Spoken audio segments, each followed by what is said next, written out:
ವೀರಭದ್ರ ಸ್ವಾಮಿಯ ಜನನ ಹೇಗಾಯಿತು? ಶಿವನಿಗೂ ವೀರಭದ್ರ ಸ್ವಾಮಿಗೂ ಸಂಬಂಧವೇನು ತಿಳ್ಕೊಳ್ಳೋಣ. ದಾಕ್ಷಾಯಣಿ ದೇವಿಯು ತನ್ನ ಕಠಿಣ ತಪಸ್ಸಿನಿಂದ ಆ ಪರಮಾತ್ಮ ಶಿವನನ್ನೇ ತನ್ನ ಪತಿಯನ್ನಾಗಿಸಿಕೊಳ್ತಾರೆ.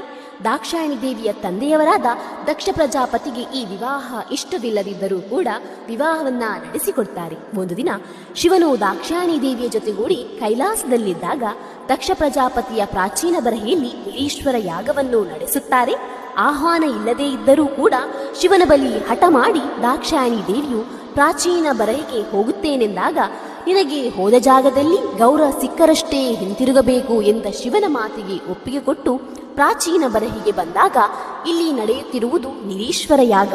ತನಗೂ ತನ್ನ ಗಂಡನಿಗೂ ಇಲ್ಲಿ ಯಾವುದೇ ರೀತಿಯಾದ ಗೌರವವೂ ಇಟ್ಟಿಲ್ಲ ಎಂದು ತಿಳಿದು ಹಿಂತಿರುಗಿ ಹೋಗಲೂ ಆಗದೆ ತನ್ನ ಯೋಗಾಗ್ನಿಯಿಂದ ದಾಕ್ಷಾಯಣಿ ದೇವಿಯು ಆತ್ಮಾಹುತಿಯಾಗುತ್ತಾರೆ. ಈ ವಿಷಯ ತಿಳಿದ ಶಿವನು ಕೋಪದಿಂದ ತನ್ನ ಜಡೆಯನ್ನು ನೆಲಕ್ಕೆ ಅಪ್ಪಳಿಸಿದಾಗ ವೀರಭದ್ರನ ಜನನವಾಯಿತು.